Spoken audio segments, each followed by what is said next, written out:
आज मेरे श्याम का बर्थडे है।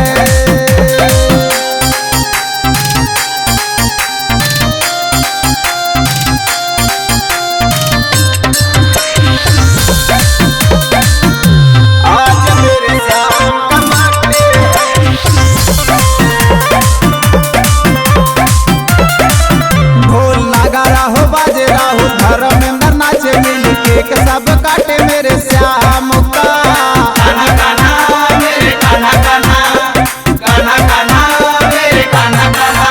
ढोल लगा रहो बाजे राहु घर में अंदर नाचे मिल केक सब काटे मेरे श्याम का, कान्हा कान्हा मेरे कान्हा कान्हा, कान्हा कान्हा मेरे कान्हा कान्हा।